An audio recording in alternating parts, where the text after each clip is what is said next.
Vamos a los protagonistas de la jornada de hoy. Los rectores, los decanos de las facultades con sueldos millonarios. Un gusto, gustazo, gracias. Hola. Buenas noches, buenas noches. Todos vienen de... Mi rector de filo. Buenas noches. Todos vienen de la plaza, Así es. ¿no? Sí. Contentos, cansados pero contentos. Cansados, contentos. Yo decía con una sensación un poco agridulce por la tristeza y la bronca que te da tener que estar debatiendo cosas que parecen obvias. Que si hay que financiar a la salud pública, al Garrahan, de prestigio en el mundo, ya no en la Argentina, si hay que financiar a las universidades públicas, a la Universidad de Buenos Aires, al resto de las universidades nacionales, parece muy obvio, y estamos hablando de fondos que son muy pequeños para el Estado Nacional. Por lo tanto, no es un problema de déficit fiscal, no es un problema económico-financiero, es un problema filosófico, político, ideológico. Este gobierno ha decidido ir en contra de las cosas estatales que funcionan bien, como la salud pública y la educación pública, y bueno, hubo que salir a la calle a defenderlo, y hoy diputados y diputadas estuvieron a la altura para sostener la ley de financiamiento universitario, y que podamos estar como estábamos en el 2023. Claro. Tampoco es no que, es la maravilla. Claro, tampoco es la maravilla, pero por lo menos es un piso desde donde podemos arrancar. Y ahora que lo implementen, porque bueno, el riesgo que corremos es que no la implementen. Y si no, entonces, tendrán que judicializarla. Bueno, ¿no? claro, por supuesto, digo, pero ahora tienen que implementarla, digo, cada vez empiezan a jugar más en el borde de la democracia. Bueno, ahora lo que le vamos a exigir al presidente de la Nación, que implemente la ley cuanto antes. Bien, y el Garrahan, que llevan una lucha realmente impresionante, con menos recursos, pero que no bajan los brazos. Sí, absolutamente. Tenemos clarísimo que si hay algo que no podemos hacer es retroceder en la defensa del hospital, y que a lo largo de todo este tiempo, estos meses largos de lucha, la sociedad interpretó y pudimos poner blanco sobre negro cuando decían que en el hospital había ñoquis, que éramos ñoquis. Todo quedó bastante deslegitimadas, ¿no? Las autoridades del hospital, sobre todo, que no salieron a defender al hospital Garrahan. Y creo que hoy ganaron las infancias, ganó un mandato social que viene poniendo un límite a lo que es la motosierra sobre un hospital de pediatría como el Hospital Garrahan, que es referencia y orgullo no solamente para la nación, sino para la región. Total. Y que esto es fruto de un trabajo en equipo permanente, continuo, de crecimiento, en donde... Sí, por supuesto, siempre las cosas se pueden mejorar, pero lo que no puede pasar es que renuncien 250 profesionales, Eso, tremendo. 20 residentes, sí, que se deje caer, que se abandone la prioridad que tiene que ser la salud de los niños, Total. niñas y adolescentes de todo nuestro país, ¿no? Sí, sí. Nora, y nos enteramos en las últimas horas,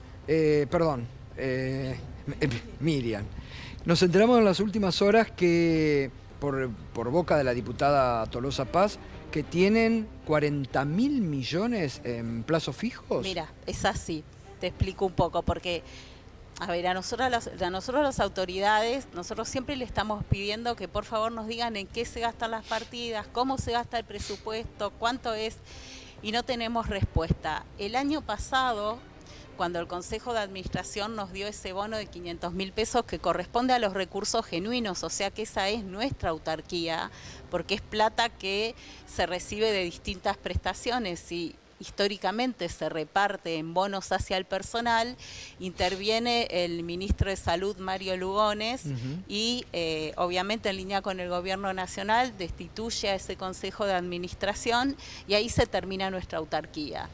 Entonces, a partir de ahí, todo funciona de una manera que nosotros no tenemos ni idea.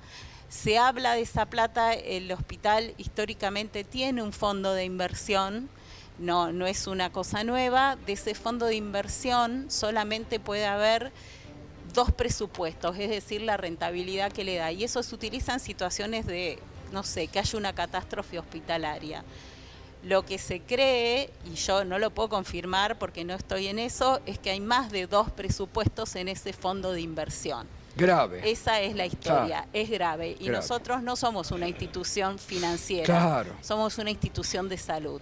Pero bueno, hay que recabar bien los datos y ver qué es lo que está pasando. Bien. Lo que sí te puedo decir es que a nosotros no nos informan Nada. absolutamente nada de lo que pasa con La Plata.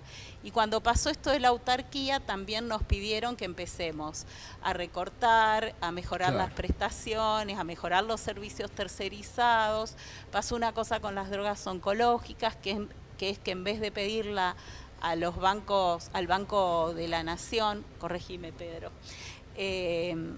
se empezaron a pedir a los pacientes que son de las provincias argentinas, a las provincias. Y eso tiene dos aristas. Una es que la provincia te envíe la medicación, pero la otra es que la provincia te niegue la medicación.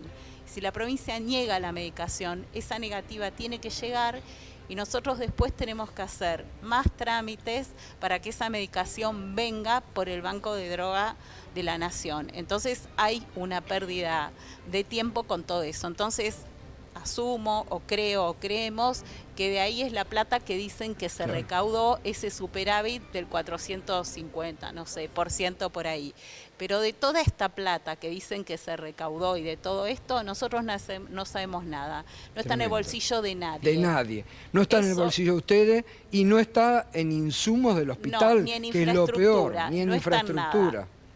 Bien, Eso. Pedro, el espíritu en Sí. ustedes siguen dando, pero ¿ha caído, digamos, las prestaciones? Todos estamos tratando de sostener a toda costa el hospital, porque yo lo vivo como un privilegio porque pudimos hacer una construcción colectiva que da una respuesta maravillosa al país y siempre fuimos por más. Siempre, yo estoy desde el principio, desde que Alfonsín lo inauguró prácticamente, estoy desde el 88, unos meses después que se inauguró. Y bueno, estoy ahora jubilándome medio, o sea que estoy viendo un poco ¿Y habías pasado por situación similar a la que está pasando hoy? como este no. Tuvimos Nunca. altibajos, pero nosotros fuimos una política de Estado, mal, que en la Argentina ya Mirá. es Sí, sí. una cuestión poco frecuente, pero con altibajos sí, tuvimos que reclamar más de una vez, pero nunca chocar contra una pared de concreto como ahora, ¿no? Ahora, a mí la definición de salud que me gusta es que la capacidad para enfrentar las condiciones que limitan la vida, ¿no? Y esto se puede mirar de un plano individual, personal o de un plano de vista social. Creo que como colectivo el hospital enfrentó con salud esta adversidad y no estamos muertos, digamos, y lo que no nos mata nos fortalece, ¿no? Como creo que Nietzsche dice eso. De modo que el luchar también nos mantuvo en unidad y con ganas de pelear la cosa, más allá de que, por supuesto, ahí está la angustia permanente, la tensión de estar peleando hace más de un año la Y situación. el desgaste que eso lleva. Eso lleva un desgaste, claramente. Y Esa después energía la tienen que poner. y los en compañeros que salvar vida deciden con irse los chicos. Claro, porque- son muchos. 200 y pico, decía. 250, sí. Tremendo. Eso sí es una situación que nos desagradable Sí, total. y dolorosa, ¿no? Porque es toda una construcción que está en peligro, ¿no? Que está en riesgo. Pero no bajamos los brazos y me parece que lo que pasó ahora también es una expresión de un poco de esa sanidad que finalmente aparece en nuestro pueblo, ¿no? De defender la democracia, defender nuestro país, los principios que nos manejan, los derechos básicos que siempre supimos mantener, conseguir y mantener. Y creo que eso es una expresión de salud que se expresó un poco en la euforia colectiva que hoy había en la plaza, ¿no? Sí, sí, sí. Y de Así mucha que eso gente. es una cosa Bien. importante. Gracias. Ricardo, el decano de Filosofía y Letras. Ricardo, yo siempre recuerdo, a ser reiterativo, que el año pasado, marzo, abril, cuando empezaban a venir a estas tribunas del pueblo, vos fuiste el primero que marcaste con el término crueldad a este gobierno. Y no te equivocaste. No, además creo que bueno, es una demostración lo que ha venido ocurriendo en estos 2 años de este gobierno. Creo que meterse directamente con el tema de la salud y con el tema pediátrico es la demostración más evidente y clara de un sistema de la crueldad. Pero además incluso uno puede pensar la presentación que hizo hace 48 horas atrás el presidente Milei, ¿no? En ese discurso absolutamente acotado, controlado, guionado, donde salió a decir que iba a mejorar la situación en el tema discapacidad, en el tema geriátrico, en el tema además jubilados, en el tema educación universitaria y en el tema salud y básicamente todo lo que tenía que ver con el sistema pediátrico. Con lo cual además colocando una serie de números que son absolutamente mentirosos, con lo cual también esa es una demostración muy clara de una crueldad donde lo que busca es que algunos, que por suerte cada vez son menos, crean en lo que están diciendo, también acompañados por algunos medios de comunicación, esto también hay que decirlo, en esa complicidad donde yo me encontraba la semana pasada, recuerdo estar en una entrevista junto con Pablo y que nos manifestaban, bueno, no hay que modificar la situación de la universidad porque las poblaciones vulnerables no llegan. Bueno, eso es y además a mí, sobre todo por mi propia historia, que vengo de una familia vulnerable y que además creemos claramente en el ascenso social, nosotros tenemos una cantidad enorme dentro de la Facultad de Filosofía y Letras de gente que viene del conurbano en situaciones muy difíciles, pero las que mismas vienen a universidades... trabajar y a mí cada vez que le damos un diploma me llena de orgullo. Este orgullo del que hablamos es eso, porque tiene que ver con ese ascenso social, tiene que ver con la responsabilidad que tenemos desde el ámbito de las universidades, el ámbito educativo. Y vos decís, cuando se meten con el tema salud y educación, y recién lo decían, son las bases de la construcción del Estado y un modelo de nación. Cuando aparece la nación es cuando aparece justamente la manifestación del pueblo que dice, hasta acá llegamos. Y me parece que eso es lo que ocurrió. Y también, que me parece que esto es importantísimo, que entendieron los diputados y las diputadas que son representantes del pueblo. Exacto, eso es buenísimo. No pueden ser manejados por un poder dictatorial del gobierno que le baja a los gobernadores. Exacto. Me parece que eso es central también para entender. Es un hecho inédito lo que ocurrió hoy, que se vieron representados los de afuera con los de adentro, ensamblados en la construcción de un mismo reclamo. Sí, además digamos que también hoy la escuchaba también a una compañera en otra nota, del Garrahan, que decía que, bueno, y algo que repetían recién, que es una institución autárquica. Entonces se meten con la autarquía haciendo una intervención, intervienen hace un año y medio atrás. Por otro lado, las universidades nacionales son autónomas. Por eso también salen con determinados discursos.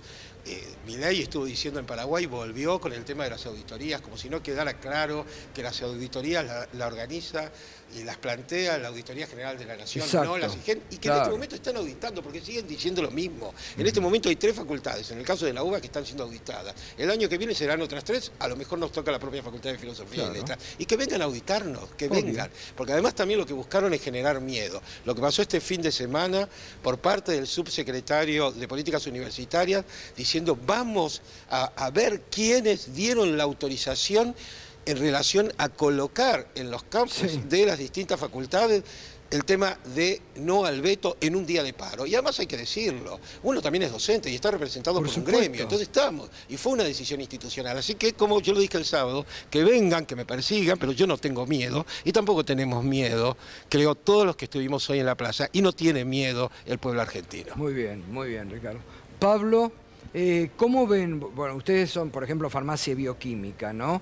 Recursos que tienen que estar utilizando, ¿mermados muchos? Sí, nosotros en la facultad tuvimos 100 renuncias desde enero del 2024. La semana pasada y la anterior, yo en la cátedra donde soy profesor, tuvimos la pérdida de 2 personas que estaban terminando sus tesis doctorales con sueldos que no llegaban a los 900.000 pesos, y ahí son todos proyectos de vida, vocaciones que se pierden y que ojalá que esto sea un punto de partida para una reconstrucción que vamos a tener que emprender, porque todos los recursos humanos que hemos perdido en todo este tiempo, profesionales, todo va a necesitar mucho tiempo de trabajo recomponerlos, porque un profesor de 40 años que se va de la universidad son por lo menos 20 años de recursos y de formación que se traslada a las nuevas generaciones. Sí. Y otra cosa que yo quería decir y que hoy me parece que también sentimos todos, es el acompañamiento de toda la universidad, de toda la sociedad. Fue una marcha completamente transversal, uno caminaba por las calles y la gente saludaba y mostraba apoyo todo el tiempo. Y eso también nos llena de orgullo y nos hace sentir terriblemente acompañados y agradecidos, ¿no? Lo mismo que pasó con todo el sistema universitario. Estuvo todo junto, todos los rectores de todas las universidades nacionales juntos, los comunicados eran conjuntos, las figuras importantes hablaban todos al mismo tiempo, en una consonancia, y eso creo que también ayudó mucho.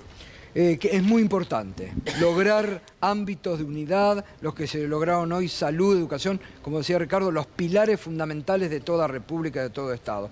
Pero yo vuelvo a esto, aparte del cansancio moral, del cansancio físico, contrarrestar las mentiras, ¿no? Porque salir el ministro o el secretario de Política a decir, ganan 18 millones, ganan una...